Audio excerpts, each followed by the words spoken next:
UDF സ്ഥാനാർത്ഥി PC Chacko പ്രചാരണം തുടങ്ങി. കോൺഗ്രസ് സ്ഥാനാർത്ഥിക്ക് ജയിക്കാൻ അനുയോജ്യമായ UDF സംവിധാനമാണ് തൃശൂരിൽ ഉള്ളതെന്ന് അദ്ദേഹം അഭിപ്രായപ്പെട്ടു. 23-ന് രാവിലെ ടൗൺ ഹാളിൽ പാർലമെന്ററി തെരഞ്ഞെടുപ്പ് കൺവെൻഷനും 24 മുതൽ 28 വരെ നിയോജകമണ്ഡലം അടിസ്ഥാനത്തിൽ പ്രചാരണം നടക്കും. ഇരിഞ്ഞാലക്കുട ബിഷപ്പ് ഹൌസിലെത്തി ബിഷപ്പുമായി കൂടിക്കാഴ്ച നടത്തി. തുടർന്ന് രാജീവ് ഗാന്ധി സ്മാരക മന്ദിരത്തിൽ UDF പ്രവർത്തകരെ അഭിസംബോധന ചെയ്തു സംസാരിച്ചു. Municipal chairman MP Jackson, Congress നേതാവായ TJ തോമസ്, KK ചന്ദ്രൻ, ശോഭനൻ, ആന്റോ പെരുമ്പള്ളി എന്നിവർ ചടങ്ങിൽ സംസാരിച്ചു.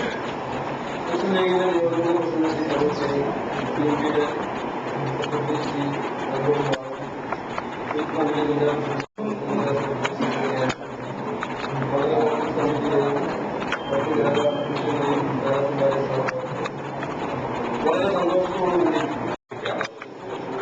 അങ്ങനെ ഇന്നലെ പാർട്ടി ഹൈക്കമാൻഡിന്റെ തീരുമാനം കഴിഞ്ഞതോടുകൂടി കേരളത്തിലെ നമ്മുടെ തെരഞ്ഞെടുപ്പ് രംഗം സ്ഥാനാർത്ഥികളുടെ കേരളത്തിലെ കോൺഗ്രസ് അല്ലെങ്കിൽ തന്നെ UDF കഴിഞ്ഞ കുറെ മാസങ്ങളായി ബൂത്ത് കമ്മിറ്റികളുടെ രൂപീകരണം മുതൽ ആസന്നമായ തെരഞ്ഞെടുപ്പിന് വേണ്ടിയുള്ള ഒരുക്കത്തിനായി അപ്രതീക്ഷിതമായ ഒരു തെരഞ്ഞെടുപ്പല്ല. 5 വർഷം പൂർത്തിയാക്കി വരുന്ന ഒരു തെരഞ്ഞെടുപ്പാണ്. എപ്പോൾ ഇത് വരുന്നുവെന്ന് അറിയാവുന്നതുകൊണ്ട് തന്നെ മാനസികമായും അല്ലാതെ സംഘടനാപരമായും തയ്യാറെടുപ്പുകൾ നടന്നിരിക്കുന്ന അവസരത്തിലാണ്